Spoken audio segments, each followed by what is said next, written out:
तो बच्चों आज से अपन शुरू करते हैं मैट्रिक्स का सेकंड लेक्चर, ठीक है ना, sorry third lecture. Third lecture का मतलब ये होगा कि सेकंड लेक्चर तक अपन ने क्या क्या पढ़ लिया था, टाइप्स ऑफ मैट्रिक्स की सारी बातें कर ली थी। टाइप्स ऑफ मैट्रिक्स तो यहाँ पर मैं लिख देता हूँ थोड़ा सा ओवरव्यू टाइप्स ऑफ मैट्रिक्स के लिए, है ना। मतलब अगर किसी मैट्रिक्स के क्या आ जाए,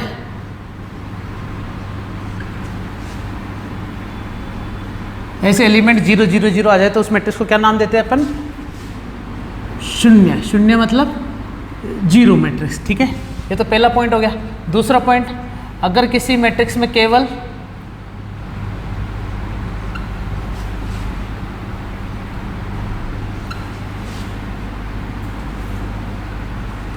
ऐसे अवयव मौजूद हो जाए। ऐसे अवयव मौजूद होने का मतलब क्या हो गया कि केवल पंक्तियां बन रही है बस, है ना, केवल एक पंक्ति बन रही, तो इसे अपन क्या बोलते हैं, पंक्ति। पंक्ति मतलब समझते हो ना, रो। मतलब ये कौन सी मैट्रिक्स कहलाती है, रो मैट्रिक्स कहलाती है, ठीक है। इसी प्रकार तीसरा एग्जांपल क्या लिखा था अपन ने, इन्हीं सबको थोड़ा सा ऐसे अरेंज कर दूं मैं, कोमा लगा के। याद रखना, मैं तुम्हें फिर बता देता हूँ कि ब्रैकेट जो है मैं जल्दबाजी में बहुत अलग अलग तरीके से बना रहा हूँ, लेकिन ब्रैकेट हमेशा कैसे बनाना अपन को, इस टाइप से बनाना है। और अगर तुमने ब्रैकेट का तरीका चेंज कर दिया, किसी ने इस टाइप से बना दिया, किसी ने ऐसे ऐसे बना दिया, गलत, सब नंबर कट जाएंगे। ऐसा कैसा सही क्या होगा बच्चों, केवल ये वाला तरीका, ठीक है ना। ये वाली चीज़ पूरी मैं किस में बताऊंगा, स्पीड में बताऊंगा बच्चों, ठीक है, ताकि ये पुराने पाप है जो कि मैं धो रहा हूँ, है ना। फिर अगली मैट्रिक्स में क्या बताया था मैंने कि अगर किसी मैट्रिक्स के अंदर ऐसे अवयव आ जाए, किस प्रकार से, ऐसे जैसे ए बी सी और डी।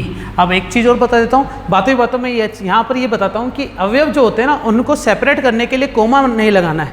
मतलब अपन कभी मैट्रिक्स में ऐसा नहीं लिखेंगे, कैसा, जैसे 2, 3, 1, है ना, ये गलत हो जाएगा। मैट्रिक्स को सेपरेट करने के लिए जो अवयव होते हैं ना, तो उसको सेपरेट कैसे करेंगे अपन, 2, 3, 1। मान लो एक अवयव ऐसा है, तो ये 231 अपने आप में एक अवयव है, याद रखना, ठीक है ना। और ये 3 अवयव और ये एक अवयव है, लेकिन इनको सेपरेट करने के लिए किसी प्रकार का कोमा या कुछ नहीं लगाना, सीधा क्या छोड़ देना, एक गैप, जिसे अपन क्या बोलते हैं, स्पेस।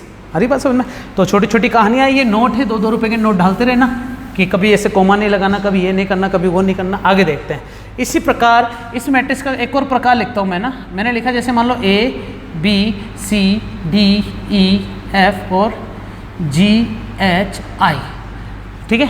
इसी प्रकार एक मैट्रिक्स और लिखता हूँ, मैंने लिखा 2 3 1 4 4 1 3 1 9 1 1 7, ठीक है।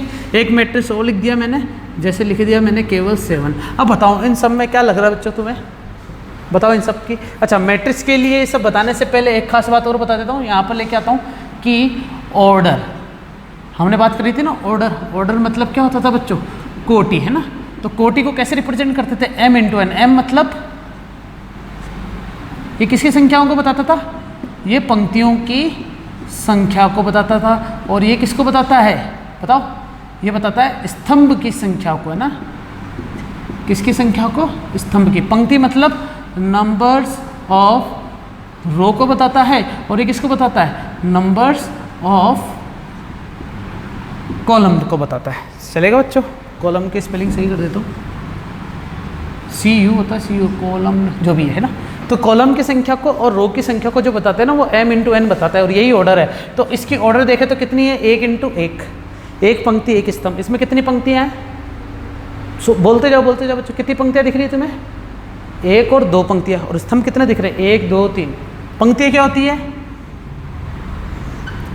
ऐसी जो चीज़ लिखी हुई होती है ना, इन्हें अपन क्या बोलते हैं, R1 R2 R3। ये क्या कहलाती है बच्चों, ये कहलाती है पंक्तियाँ। पंक्तियाँ मतलब क्या कहलाती है, ये रोज कहलाती है। और ऐसे जो चीज़ लिखी जाती है ना इस टाइप से, इन्हें क्या बोलते हैं, C1 C2 और C3। तो इनको क्या बोलते हैं बच्चों, स्तंभ। स्तंभ मतलब क्या बोलते हैं इसे अपन, कॉलम।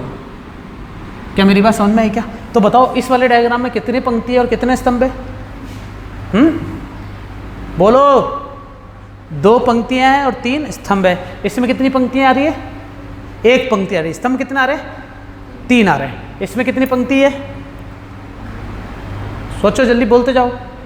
1 पंक्ति, स्तंभ कितने हैं, इसमें 1 पंक्ति 2 स्तंभ, इसमें 1 पंक्ति 3 स्तंभ, इसमें अब अपन पंक्ति स्तंभ नहीं बोलेंगे, अपन क्या बोलेंगे, अब रो और कॉलम बोलेंगे। पंक्ति स्तंभ भूल जाना आप सब कुछ, ठीक है ना। किसकी बात करेंगे अपन, रो और कॉलम। तो इसमें कितनी रो है, 1 2 3 रो हो गई क्या, और कॉलम कितने हो गए, केवल 1।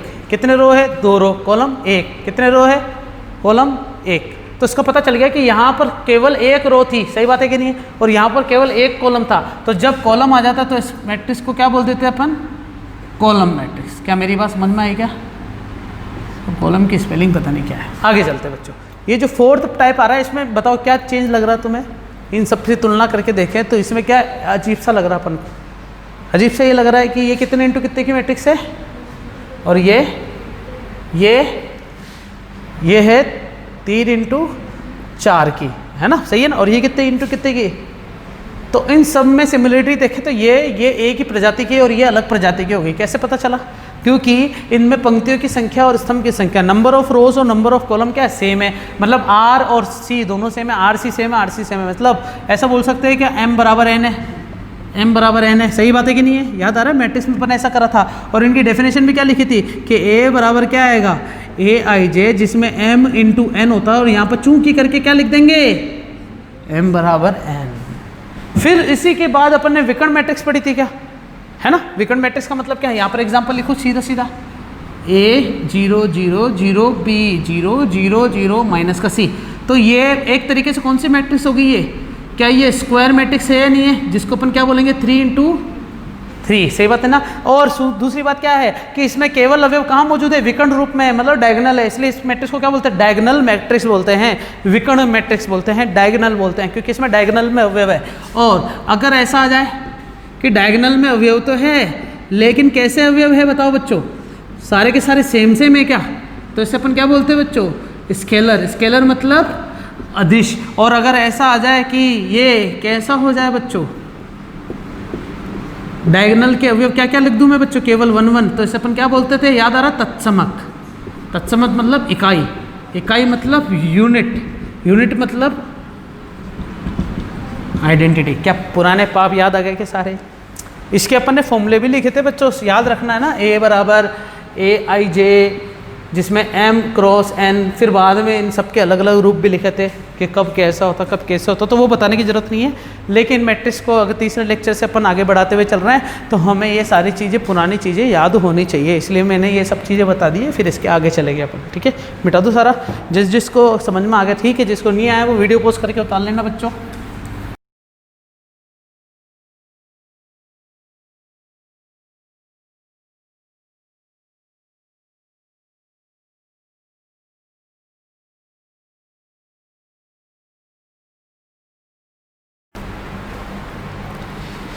ठीक है बच्चों, मैट्रिक्स के इस चरण को अपन थोड़ा आगे बढ़ाते हैं। आगे बढ़ाते हुए क्या करेंगे, मेरे पास ये 3 क्वेश्चन दे रखे। क्वेश्चन देने का पता है वास्तविक अर्थ क्या है, हमें अननोन वेरिएबल की वैल्यू निकालनी है। अननोन वेरिएबल का मतलब समझते हो ना, जो चर हमें ज्ञात नहीं, जैसे x y z की वैल्यू निकालने कुल मिला के, ठीक है। इसको ज्ञात करने के लिए सबसे चीज़ मैं बता देता हूँ कि हमें 2 कंसेप्ट याद होने चाहिए। कौन कौन से 2 कंसेप्ट मैं बता देता हूँ, कौन कौन से, कि इक्वल मैट्रिक्स नाम से एक चीज़ थी, है ना, क्या था, समान मैट्रिक्स। अब इक्वल मैट्रिक्स का मतलब होता था कि ऐसी मैट्रिक्स जिसके संगत अवयव समान हो, संगत मतलब कोरस्पॉन्डिंग एलिमेंट इक्वल हो। तो दूसरी बात क्या बोलेंगे, ऑर्डर इक्वल है या नहीं है चेक करना अपन को। तो सबसे पहले कितने इंटू कितने की मैट्रिक्स लग रही है अपन को, ये सोचो, कितने इंटू कितने की है, 2 इंटू 2। ये कितने इंटू कितने की मैट्रिक्स है, ठीक है। ये कितने इंटू कितने की है, और ये 3 इंटू 1, और ये भी 3 इंटू 1। तो मतलब क्या सबकी कोटि समान है क्या, ऑर्डर, बिल्कुल हाँ। इसका मतलब इनकी ऑर्डर इक्वल है, तो अपन सॉल्व कर सकते हैं। फिर इक्वल मैट्रिक्स का मतलब क्या होता था, कोरोस्पॉन्डिंग एलिमेंट्स आर इक्वल, है ना।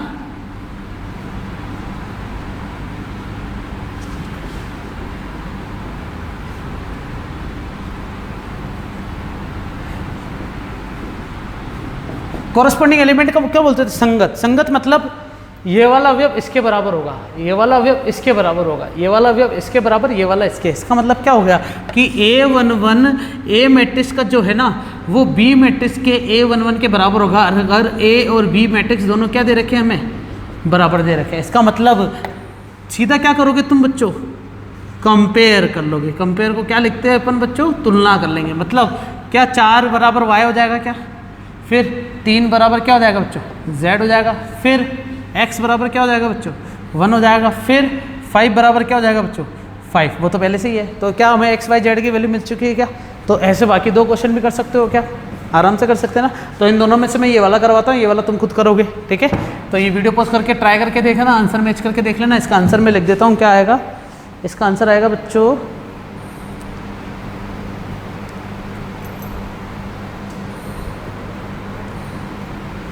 एक x की वैल्यू आ रही है 2, y की वैल्यू आ रही है 4 और z की वैल्यू आ रही है 0।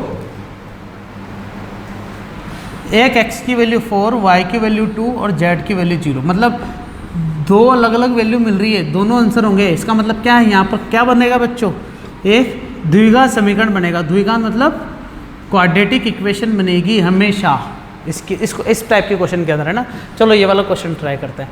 अब इस वाले क्वेश्चन की खास बात बच्चों क्या है कि सीधा तुम क्या करोगे? कंपेयर करोगे। कंपेयर का मतलब क्या हो गया? x plus y plus z बराबर क्या हो जाएगा? 9। फिर x प्लस जेड बराबर क्या हो जाएगा बच्चों? 5 और y प्लस जेड बराबर क्या हो जाएगा बच्चों? 7। क्या मेरी बात समझ में आई क्या? इसको क्या नाम दे देंगे? इक्वेशन नंबर 1, इसको इक्वेशन नंबर 2 और इसको इक्वेशन नंबर 3। सॉल्व करते हैं। कितने वेरिएबल है सोचो, दिमाग लगाते हैं।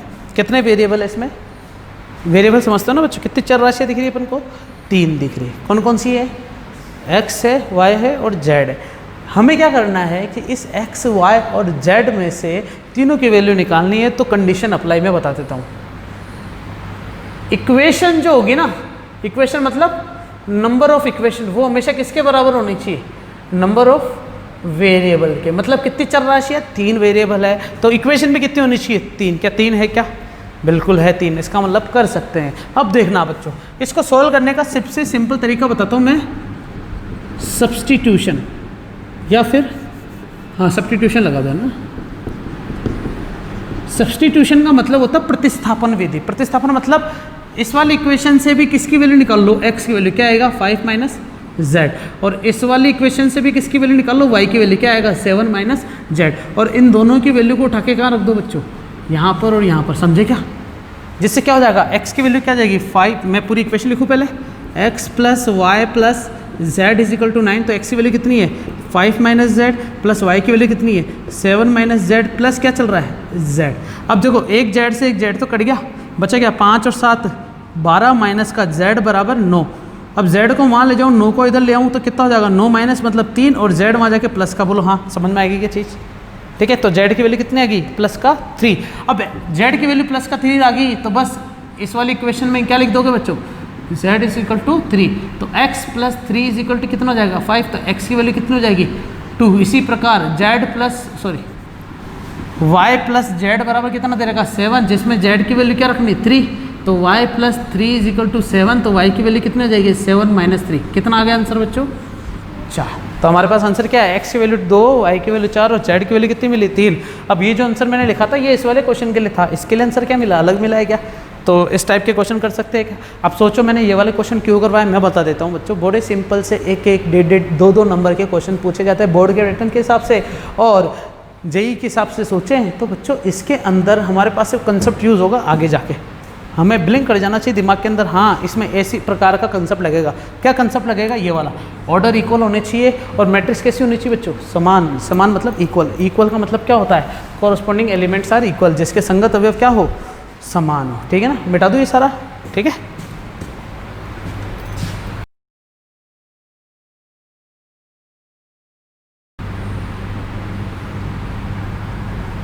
टॉपिक क्या है बच्चों अपना?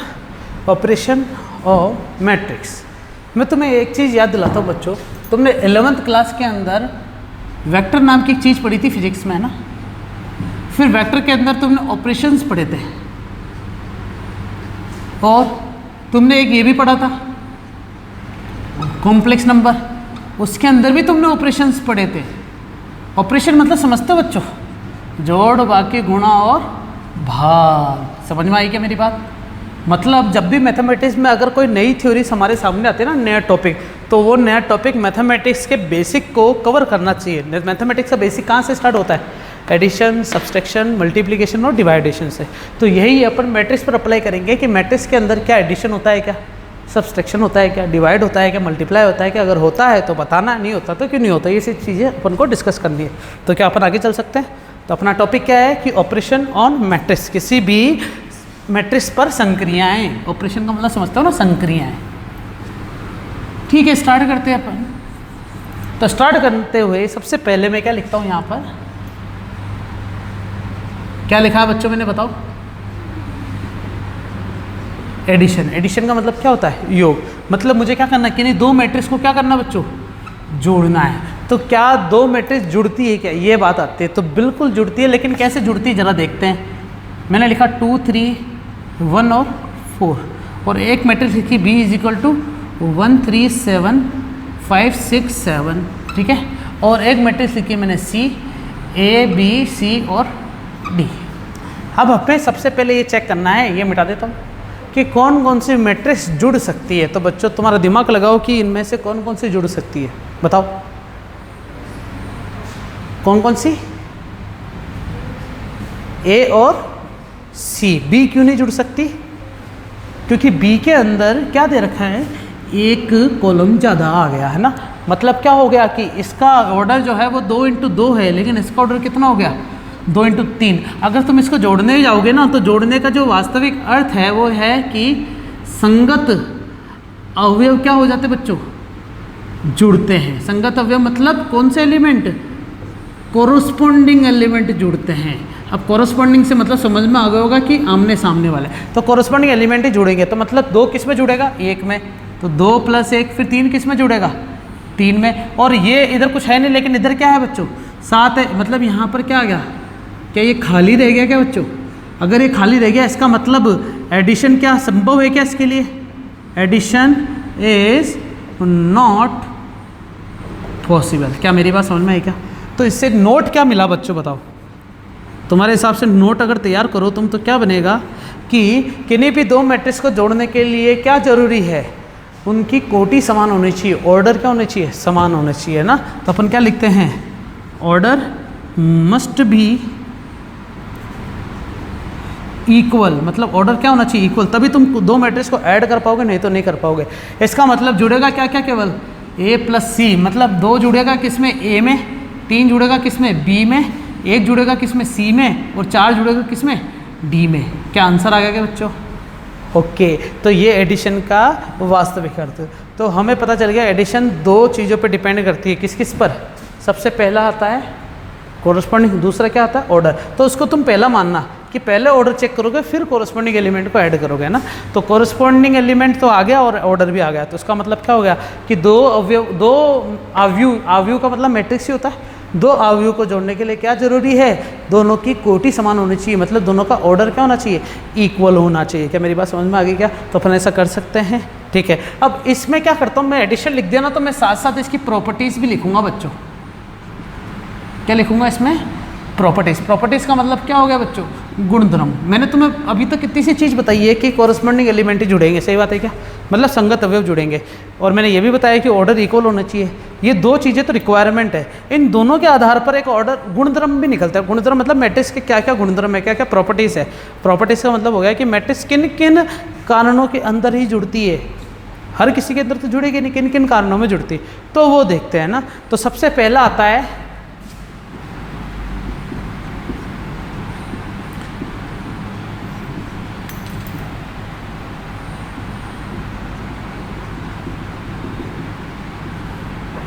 क्या लिखा मैंने, क्रम विनिमयता या क्रम विनिमय, कम्यूटेटिविटी। क्रम विनिमय का मतलब क्या हो गया, अगर तुम A मैट्रिक्स को B से जोड़ो या B को A से जोड़ो, क्या आंसर सेम आएगा क्या? सोचो बच्चों। मैंने क्या करा, A को C से जोड़ा, ये आएगा आंसर। अब मैं C को A से जोड़ता हूँ। C को A से जोड़ने का मतलब क्या हो गया, A + 2 B + 3 और C + 1 और D + 4। क्या इसी को मैं ऐसा भी लिख सकता हूँ क्या, 2 + A 3 + B 1 + C और 4 + D। मतलब A + 2 लिखो या 2 + 2 A लिखो, बात एक ही है ना। लेकिन ये तो एलिमेंट्स के अंदर हो गया। क्या मैट्रिक्स में भी ऐसा संभव है क्या? बिल्कुल हाँ। क्या ये दोनों बराबर आ गए क्या? इसका मतलब मैट्रिक्स भी क्रम विनिमय नियम का पालन करती है। क्या बात समझ में आ गई क्या? तो ये तो हुई क्रम विनिमयता की बात। दूसरी बात करते हैं,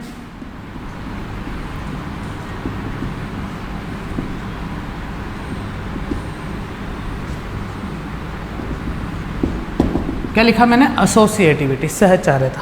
एसोसिएटिविटी क्या होता है? सहचार्य का मतलब होता है भाईचारा। भाईचारा मतलब ए प्लस बी प्लस सी को ऐसे जोड़ना कि पहले ए बी को जोड़ते फिर सी को जोड़ेंगे, या फिर पहले बी सी को जोड़ो फिर ए को जोड़ो। क्या इनका आंसर सेम आएगा क्या? तो अपना आंसर क्या आता है बच्चों? बिल्कुल सही। मतलब जैसे इसमें है ना, वही कहानी इसमें भी है। तुम 2 में 3 जोड़ो फिर 1 जोड़ो तो क्या लिखते हो? अरे हाँ कि ना? या तुम ऐसे भी तो कर सकते हो, तो 3 और 1 4 प्लस 2 कितना है आंसर? क्या दोनों सेम आया क्या? तो इसका मतलब यस, ये सहचार्य या फिर एसोसिएटिविटी लॉ को भी फॉलो करती है। समझ में आ गई मेरी बात? तो मैट्रिक्स के एडिशन के 2 गुणधर्म मिल गए, प्रॉपर्टीज, क्रम विनिमय और सहचार्य, कम्यूटेटिविटी और एसोसिएटिविटी। बेटाऊँ आगे की चीज़ें।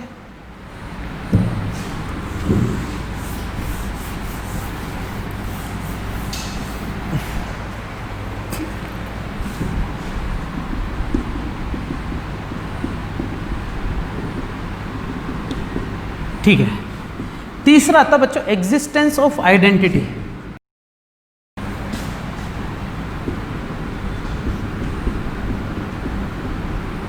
क्या बोलते हैं? योज्य तत्समक, है ना? एग्जिस्टेंस ऑफ आइडेंटिटी, योज्य तत्समक। इसका मतलब क्या हो गया कि एग्जिस्टेंस का मतलब तो होता है पता लगाना, आइडेंटिटी मतलब आइडेंटिटी का, आइडेंटिटी कार्ड मान लो एक तरीके से। एग्जांपल जैसे मैंने क्या करा, एक मैट्रिक्स लिखी है 2 5 -1 और 4। मैंने ये एग्जांपल लिखा तो एक डाउट और क्लियर हो गया होगा बच्चों तुम्हारा, क्या कि मैट्रिक्स में ऋणात्मक अवयव भी हो सकते हैं। ठीक है, अब इस मैट्रिक्स को बच्चों दिमाग लगाओ कि मैं किस मैट्रिक्स से जोड़ूं कि आंसर यही मिले। सोचो जरा, दिमाग लगाओ बच्चों, बताओ कि इस मैट्रिक्स को मैं किस से जोड़ूं। अब तुम्हें पता है कि मैट्रिक्स से ही जोड़ना पड़ेगा मैट्रिक्स को, तो पहली बात तो ये। और कौन सी मैट्रिक्स है? समान कोटि वाली मैट्रिक्स है। फिर वो समान कोटि की मैट्रिक्स में अवयव कैसे हो जो जुड़ने के बाद यही मिले? सोचो क्या होने चाहिए? 0। समझे? मतलब 2 5 -1 और 4 में किसको जोड़ना पड़ेगा बच्चों मुझे? 0 0 0 0। क्या तभी आंसर ये आएगा क्या? अरे हाँ कि ना? और 1 लिख दोगे तो क्या आंसर चेंज होगा? नहीं होगा। पक्का मेरी बात समझ में आ गई? तो इसलिए क्या बोलते हैं, योज्य तत्समक क्या होता है किसी भी मैट्रिक्स का?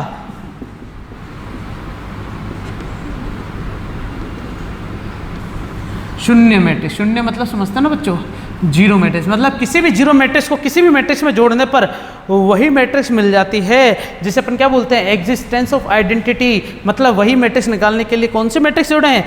ऐसी मैट्रिक्स जोड़े जिससे उस मैट्रिक्स में कोई फर्क ना पड़े। तो वो मैट्रिक्स कौन सी हो सकती है? 0 मैट्रिक्स। क्या मेरी बात समझ में आ गई क्या? ठीक है,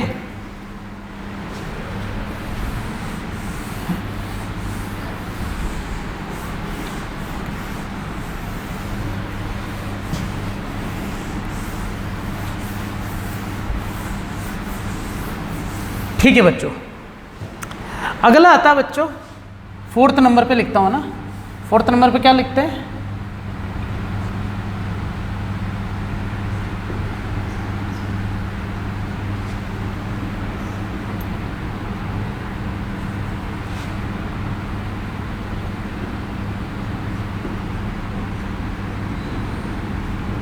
क्या लिखा मैंने? योज्य प्रतिलोम मतलब एग्जिस्टेंस ऑफ इनवर्स। उल्टा हो गया इसका जस्ट। इसमें क्या करते थे? ऐसी की ऐसी ही मैट्रिक्स चाहिए, लेकिन इसमें उल्टा है। किसी मैट्रिक्स को किससे जोड़ें कि 0 मैट्रिक्स मिल जाए? समझ में आया चीज? इसमें इस मैट्रिक्स को किससे जोड़े कि वही मैट्रिक्स मिले, तो तत्समक आइडेंटिटी हो गया वो तो, है ना। लेकिन इनवर्स के लिए या प्रतिलोम के लिए क्या बोलेंगे कि इस मैट्रिक्स को ए को, ये 2 5 -1 और 4 को किससे जोड़ूं कि आंसर क्या मिले बच्चों? अरे समझे क्या? ये आंसर आना चाहिए। तो सुनना, ये चीज़ निकालने के लिए मैं एक टॉपिक बताता हूँ जिसको मैं क्या लिखता हूँ? नोट डाल के। कितने रुपए का बच्चों? 5 रुपये का नोट। अब नोट के अंदर क्या बात आती है जरा देखते हैं। हमें एक मैट्रिक्स दे रखी मान लो बच्चों, ठीक है, और वो मैट्रिक्स क्या है मान लो 2 5 1 और 4, यही ले लेते एग्जाम्पल। और अगर मैं इसी मैट्रिक्स का क्या निकाल लूँ बच्चों? नेगेटिव मैट्रिक्स निकालो। नेगेटिव का मतलब समझते हो? बताओ बच्चों क्या किया मैंने? सभी अवयव को क्या माइनस से गुणा कर दिया क्या, और -1 क्या हो जाएगा, प्लस का 1। तो अब सोचो जरा, इन दोनों को जोड़ो, 2 - 2, 5 - 1, -1 + 1, 4 - 4। आंसर क्या आया बताओ, क्या यही आया क्या आंसर? मतलब ऐसा हो गया कि किसी भी मैट्रिक्स को कौन से मैट्रिक्स से जोड़े कि जीरो मैट्रिक्स मिले, तो अपन क्या बोलेंगे, उसके नेगेटिव मैट्रिक्स से जोड़ दिया जाए। क्योंकि देखो जोड़ना तो है ही अपन को, तो ऑब्वियस बात है 2 में मैं क्या जोड़ूँ कि 0 आए, सोचो 2 में अपन क्या जोड़े कि 0 आएगा आंसर, -2। 2 में अपन क्या जोड़े कि 0 आएगा, -2। इसका मतलब हो गया कि जोड़ रहे हैं -2 को। अगर मैं बोलता ना 2 में क्या घटाओ कि 0 आया, तो तुम बोलते 2। हरी बस में, इसलिए यहाँ पर -2 का मतलब हो गया कि अपन उसको ऐड कर रहे हैं। तो इससे एक चीज़ पता चल गई है कि किसी भी एग्जिस्टेंस ऑफ इनवर्स का मतलब होता है, क्या लिख दिया मैंने यहाँ पर, नेगेटिव मैट्रिक्स। क्योंकि किस मैट्रिक्स का जोड़ा है अपन ने, नेगेटिव मैट्रिक्स को जोड़ा है। इसमें किसको जोड़ा था, 0, तो इसलिए इसका आंसर क्या मिला था बच्चों, 0 मैट्रिक्स। और इसका आंसर क्या मिला अपन को, नेगेटिव मैट्रिक्स। कंसेप्ट नए नए से लग रहे होंगे तुम्हें, लेकिन तुमने 11th क्लास में कॉम्प्लेक्स नंबर वाला जो चैप्टर पढ़ा था उसमें ये सारी चीज़ें आई थी, है ना। क्रम विनिमय भी था, सहचार्य, ये सब चीज़ें थी, commutative associative, existence of identity, existence of inverse, ये था ना। एक और देखिए प्रॉपर्टी है क्या कुछ, कैंसिलेशन लॉ, है ना। इसे अपन क्या बोलेंगे, निरसन नियम। निरसन मतलब क्या होगा कि किसी ए मैट्रिक्स को बी से जोड़ा मान लो, है ना, और ए को किससे जोड़ा, सी से, और अगर दोनों के दोनों क्या आ जाए बच्चों, इक्वल आ जाए, तो मुझे एक चीज़ बताओ कि ए तो वैसे ही इक्वल है, क्या बी सी के बराबर हो जाएगा कि नहीं होगा? अरे हाँ कि ना, क्योंकि ए में बी जोड़ा मतलब 2 में मैंने कुछ जोड़ा तो 5 आया आंसर, और 2 में मैंने फिर कुछ और जोड़ा तब भी आंसर क्या है, 5। तो ये कुछ की जगह क्या होगा, क्या दोनों इक्वल ही होंगे क्या? क्या समझ में आई चीज़? मतलब ये 2 और 2 तो क्या हो गया आपस में कैंसिल, इसे बोलते हैं निरसन। क्या बोलते हैं, निरसन, मतलब कैंसिल हो गया। तो ये कैंसिलेशन लॉ कहलाता है। ये एडिशन ऑफ मैट्रिक्स के लिए थ्योरीज होगी सारी, ठीक है, बेटा दूँ सारा ये।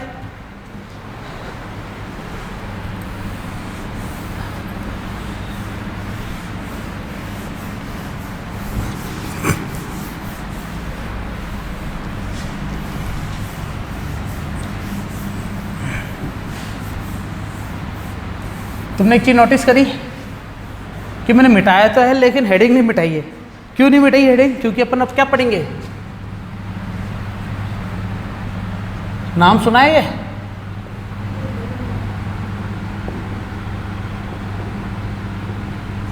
सब्सट्रैक्शन।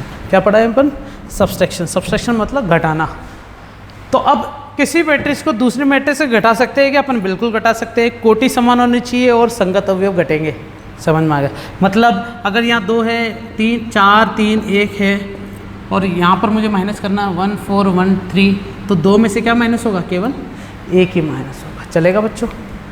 अब सबसे पहले आता है क्रम विनिमय। क्या ये क्रम विनिमय नियम का पालन करता है क्या? मतलब ए को बी में से माइनस करो और एक और बी को ए में से माइनस करो, क्या दोनों के दोनों बराबर आएंगे क्या? बच्चों थोड़ा सा दिमाग तुम लगाओ, क्या ऐसा हो सकता है क्या? ए को बी में से माइनस करा और क्या करा, बी को ए में से माइनस करा, तो क्या दोनों समान आ सकते हैं क्या? नहीं आएंगे। क्यों? क्योंकि एग्जाम्पल क्या है, 2 में से 3 माइनस करो और क्या आएगा आंसर? -1। और 3 में से 2 माइनस करोगे तो क्या आएगा आंसर? 1। सही ना? 2 में से 3 माइनस करोगे तो -1 और 3 में से 2 माइनस करोगे तो आंसर क्या आएगा? 1। क्या दोनों सेम आए क्या? इसका मतलब क्या है, ये क्रम विनिमय नियम का पालन नहीं करते हैं। ओके, इसी प्रकार अब मैं बात करता हूँ क्या, कि जैसे मैंने लिखा ए में पहले बी माइनस करा फिर सी माइनस करा, ठीक है, ए में पहले बी माइनस करा फिर सी माइनस करा, या फिर बी में पहले सी माइनस करा फिर ए माइनस करा, क्या दोनों बराबर आएंगे क्या? सोचो, दिमाग लगाओ। सहचार्य का मतलब समझते ना, एसोसिएटिव। एसोसिएटिव मतलब ए बी को मुंह लगा के फिर सी को लगाओ, या पहले बी सी को लगा के फिर ए को लगाओ, क्या आंसर सेम आएगा क्या? नहीं आएगा। पता है कैसे? क्योंकि देखो बच्चों, यहाँ पर ब्रैकेट खुलेगा ना अगर, तो a माइनस बी तो हो जाएगा, लेकिन ये माइनस माइनस क्या हो जाएगा? तो चेंज हो गया क्या फॉर्मूला? इसका मतलब क्या है, ये सहचार्य नियम का भी पालन नहीं करता है, एसोसिएटिव भी नहीं है। फिर आते हैं एग्जिस्टेंस ऑफ आइडेंटिटी। मतलब किसी मैट्रिक्स में मैं क्या घटाऊं कि वही मैट्रिक्स मिले, तो आंसर क्या आएगा? वही।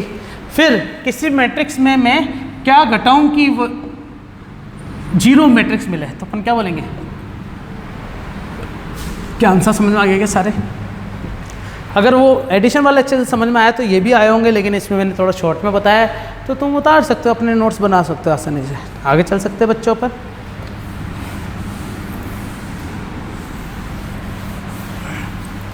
इसमें यार थ्योरेटिकल चीज़ है ना, पढ़ाने में बहुत जोर आता है मेरे को, लेकिन कोई नहीं बच्चों, ये कंसेप्ट से है ना, ये ध्यान रखोगे तो मज़ा आएगा आगे पढ़ने में, नहीं तो कुछ मज़ा नहीं आएगा, नहीं तो कुछ भी मज़ा नहीं आएगा। अब आती है मस्त सी चीज़, क्या बच्चों?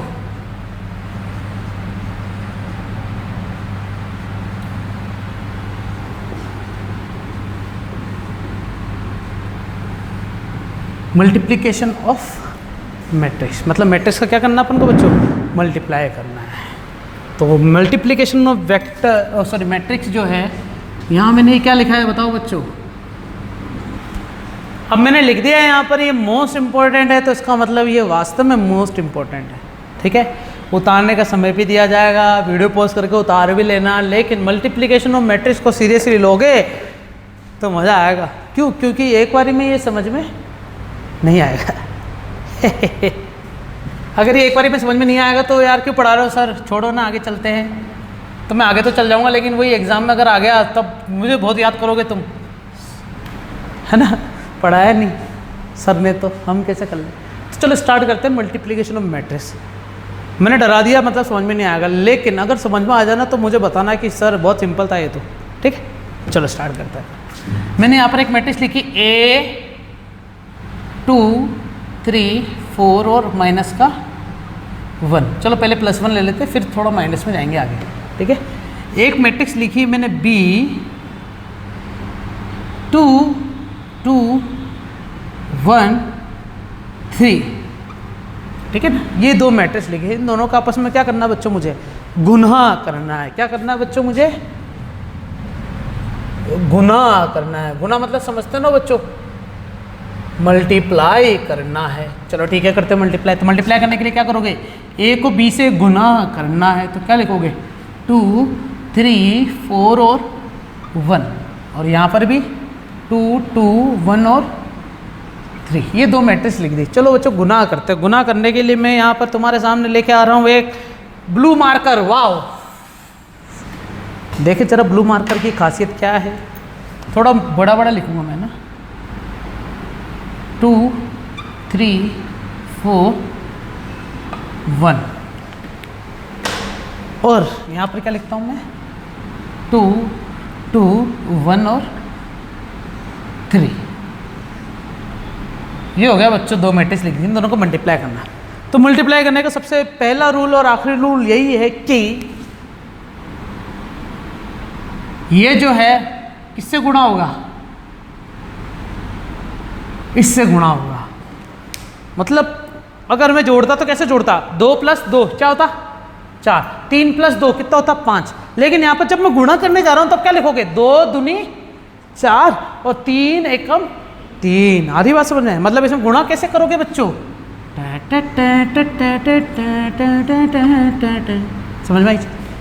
ऐसे गुणा करेंगे, मतलब ये वाला एलिमेंट इससे गुणा होगा और ये वाला एलिमेंट इससे गुणा होगा। समझ रहे हो क्या मेरी बात?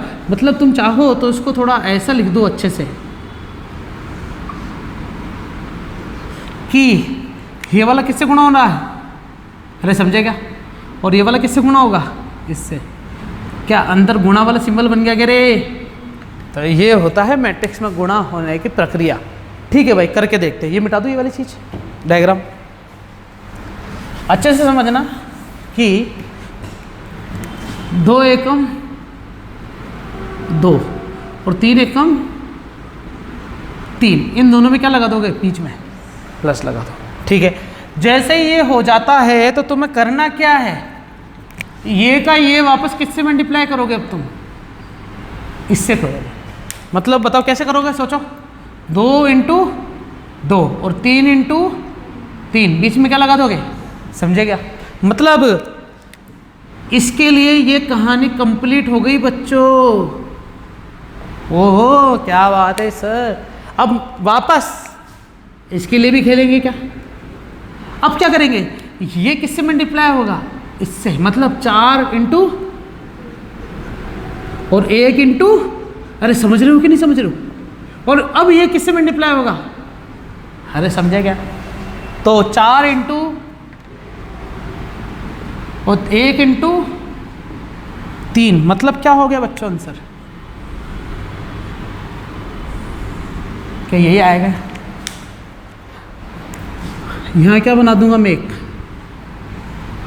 मैट्रिक्स, मतलब सॉल्व करो, 2 दूनी 4 + 3, 4 + 9, 8 + 1, 8 + 3, फिर 7, 13, 9 और 11।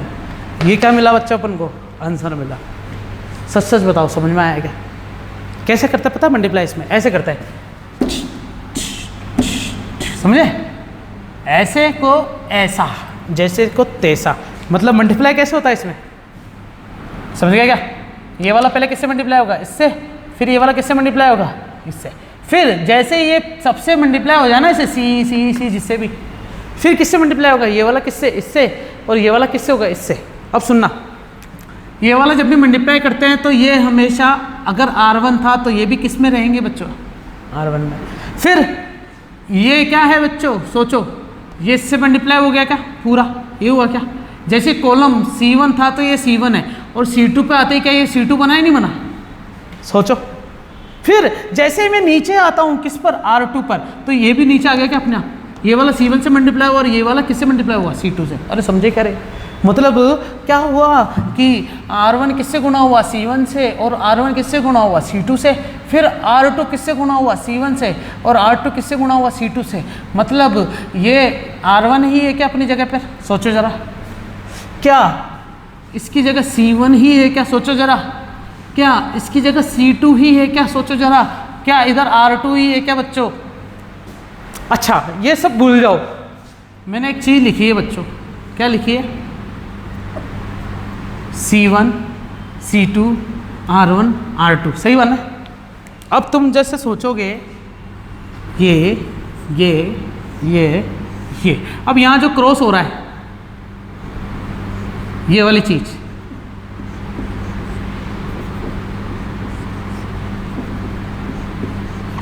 ये वाली चीज मल्टीप्लाई हो रही है ना, तो मल्टीप्लाई कैसे होगी देखो, R1 C1, अरे समझे क्या रे, इसमें क्या होगा, इसमें क्या होगा, इसमें क्या होगा, अरे समझ गए क्या, क्या ये चीज़ ऐसी कैसी है, क्या इसको रटने के लिए मुझे ऐसा कुछ करने की जरूरत पड़ेगी क्या, नहीं। क्या करना पड़ेगा बच्चों,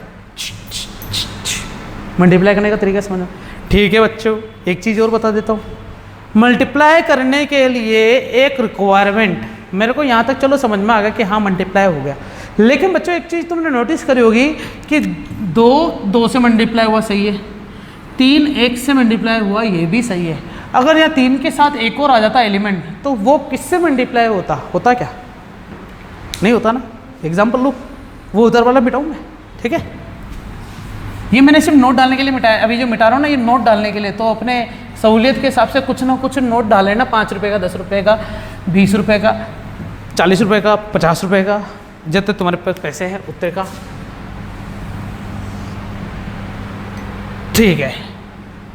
तो मैट्रिक्स पता है क्या है, ये है 2 3 4 1 और 3 और 2, और यहाँ पर क्या लिखा है मैंने बच्चों, 2 2 1 और 3, इन दोनों को मल्टीप्लाई करते हैं बच्चों पर। तो मल्टीप्लाई कैसे करेंगे अपन, 2 दूनी 4 प्लस 3 एकम 3 प्लस 3 किससे मल्टीप्लाई होगा, यहाँ पर कुछ है क्या, नहीं है, तो इसका मतलब 3 किससे मल्टीप्लाई हो रहा बच्चों, अरे समझे क्या रे, मतलब ये है कि यहाँ पर अगर एलिमेंट्स नहीं होंगे, कहाँ पर, यहाँ पर और यहाँ पर, अगर एलिमेंट्स ही नहीं है तो क्या मल्टीप्लाई हो सकता है क्या, नहीं होगा। इसका मतलब पता चल गया है कि जितने इसमें कॉलम है, जैसे C1 है, C2 है, C3 है कि नहीं है, उतने ही इसमें क्या होने चाहिए, R1 होने चाहिए, R2 होने चाहिए, क्या होने चाहिए, R3 होने चाहिए। मतलब ये मैट्रिक्स कितने इंटू कितने की लग रही है बच्चों तुम्हें, सोचो। क्या ये 2 इंटू 3 की मैट्रिक्स है क्या बच्चों? ये मैट्रिक्स बताओ कितने इंटू कितने की है? क्या ये 2 इंटू 2 की है क्या? मैंने तुम्हें बताया कि इसके जो पंक्तियों की संख्या है, मतलब नंबर ऑफ जो कॉलम है वो किसके बराबर होना चाहिए, नंबर ऑफ रोज के। मतलब यहाँ पर भी अगर 3 होता और यहाँ पर कितना वैसे 3 है तो क्या अब मल्टीप्लाई हो जाता, क्या हो जाता, लेकिन यहाँ पर 3 की जगह क्या है, 2 है। तो बच्चों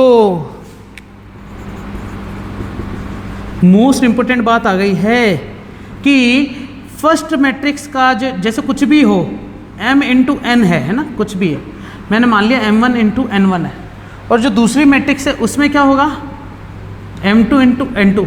ये होना जरूरी है कि ये किसके बराबर होना चाहिए, m2 के, तो ही मल्टीप्लाई होगा, नहीं तो नहीं होगा। समझ में आ गई चीज़?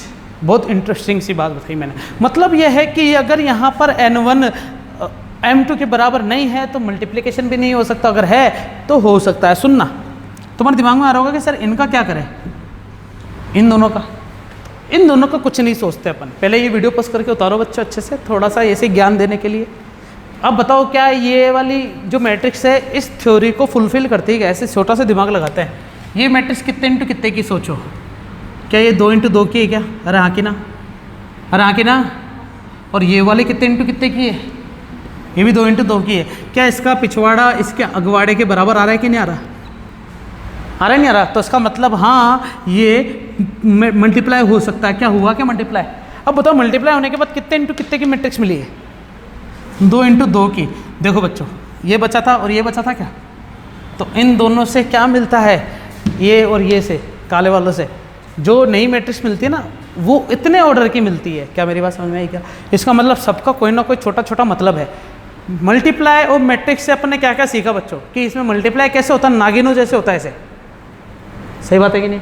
इसमें सीधा सीधा मल्टीप्लाई नहीं होता, इसमें ऐसे मल्टीप्लाई होता है, ये वाली लाइन इससे मल्टीप्लाई होती है। सही है। फिर क्या हुआ बच्चों, मल्टीप्लाई के साथ साथ मैंने यहाँ पर एक नया कंक्लूजन निकाला कि अगर आगे वाले की पंक्ति आगे वाले का कॉलम और पीछे वाले की रो बराबर नहीं आए तो मल्टीप्लाई भी नहीं हो सकता। क्योंकि देखो 1 2 3, मान लो ये मैट्रिक्स है जिसमें रो में इतने एलिमेंट है 1 2 और 3, और ये कॉलम है 1 2 और 3। मान लो मेरा हाथ ये कटा हुआ है तो इसका मतलब कितने एलिमेंट बचे, बस 2 और 3। तो क्या मल्टीप्लाई हो पाता, क्या नहीं हो पाता? समझ में आ रही चीज़? इसका मतलब क्या हो गया कि जितने कॉलम है उतने की उतनी क्या होनी चाहिए, रो होनी चाहिए, तो ही आंसर आएगा। मतलब n1 किसके बराबर होना चाहिए, m2 के। फिर लास्ट वाली बात क्या बताई कि जो बचे हुए हैं वो क्या बताते हैं, नई मैट्रिक्स कितनी ऑर्डर की मिलेगी उसको बताते हैं। तीनों नोट डाल लो बच्चों। पहले तो क्या लिखेंगे अपन कि मैट्रिक्स जिगजैग तरीके से मल्टीप्लाई होती है। जिगजैग मतलब समझते हो, टट टट टट टट टट टट। दूसरी बात क्या लिखवानी बच्चों कि पहली मैट्रिक्स का कॉलम और दूसरी मैट्रिक्स की रो की संख्या समान होनी चाहिए। इसका कॉलम और इसकी रो समान होगा तभी मल्टीप्लाई होगा, नहीं तो नहीं होगा। और तीसरी बात क्या है, अगर संख्या समान है तो बचे हुए जो चीज़ें हैं, ये बची हुई जो संख्याएं हैं कोटियों में या ऑर्डर्स में वो नई मैट्रिक्स की ऑर्डर देते हैं। मिटा दूँ?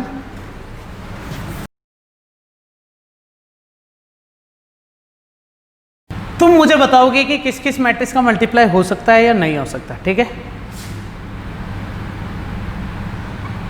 मैंने लिखा है यहाँ 2 इंटू 2 और यहाँ पर मैंने लिखा है 4 इंटू 2। तो बताओ इन दोनों का मल्टीप्लाई हो सकता है क्या? है, क्यों नहीं हो सकता? क्योंकि ये और ये क्या होने चाहिए बच्चों, इक्वल होने चाहिए। इसका मतलब क्या लिखेंगे अपन,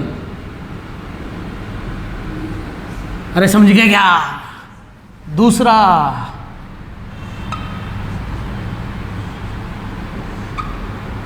मैंने लिखा 3 इंटू 3, फिर मैंने लिखा 3 इंटू 9। क्या इन दोनों का मल्टीप्लाई हो सकता है क्या? कैसे? क्या ये वाली चीज़ इसके बराबर आ रही है क्या?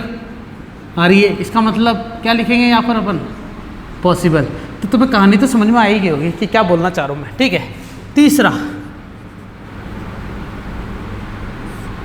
Square matrix of same order. क्या लिखा मैंने, स्क्वायर मैट्रिक्स ली जो कि सेम ऑर्डर में। सेम ऑर्डर का मतलब क्या हो गया, जैसे 1 इंटू 1 वाले, या फिर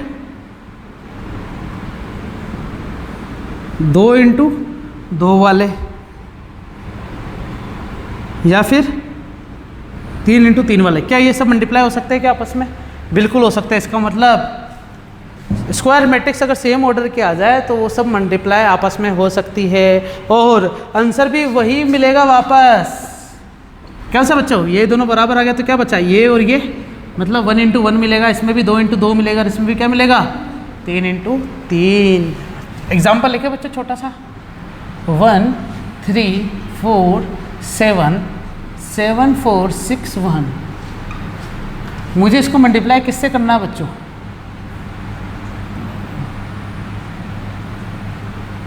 क्या बताओ, ये मल्टीप्लाई हो सकते हैं क्या आपस में?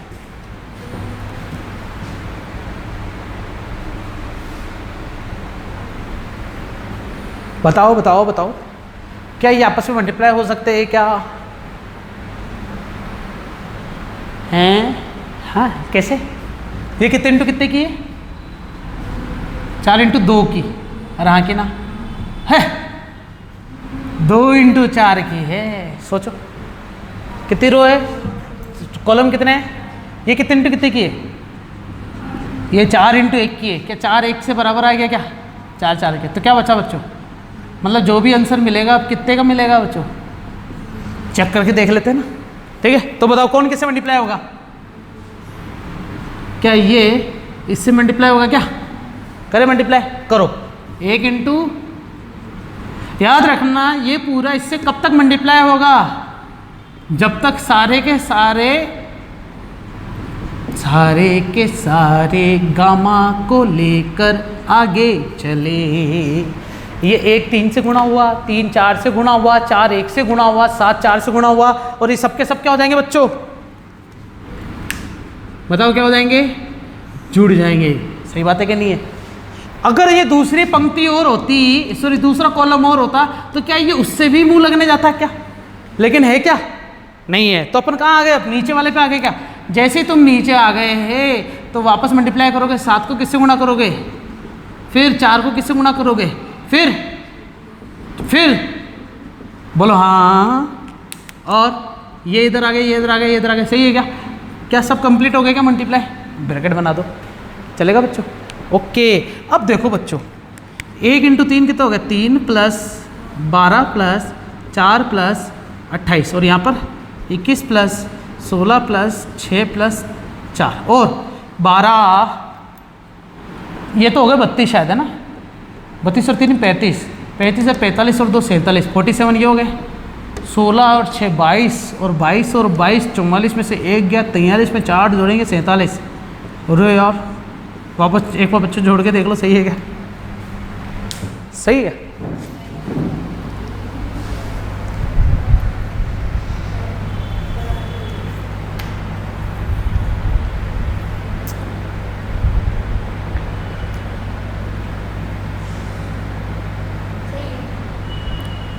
इसका मतलब ये हो गया है कि हमारा आंसर एकदम सही भी आया है, और 2 इंटू 4 और 4 इंटू 2 की मैट्रिक्स मल्टीप्लाई होने के बाद क्या मिलता है? 2 इंटू 1। क्या 2 इंटू 1 की मैट्रिक्स मिली कि नहीं मिली? अरे हाँ कि ना? पक्का चोर 100%। क्वेश्चन तो अब करोगे तुम, ठीक है? चलो बच्चों क्वेश्चन करो ये वाला, सब जने वीडियो पॉज करके, और तुम भी करो रे।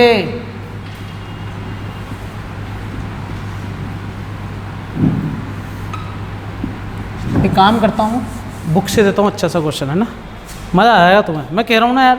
यार मैं कह रहा हूँ यार, मैं कह रहा हूँ ना, मज़ा आ जाएगा तुम। 1 2 2 2 5 2 3 7 5। इसको मल्टीप्लाई करना है बच्चों। 3 माइनस का 4 2 माइनस 2 1 0 1 1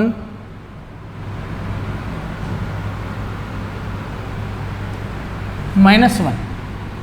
इन दोनों का आपस में मल्टीप्लाई करो। तुम भी करो ना बच्चों, वीडियो पोस्ट करके जल्दी से, चलो।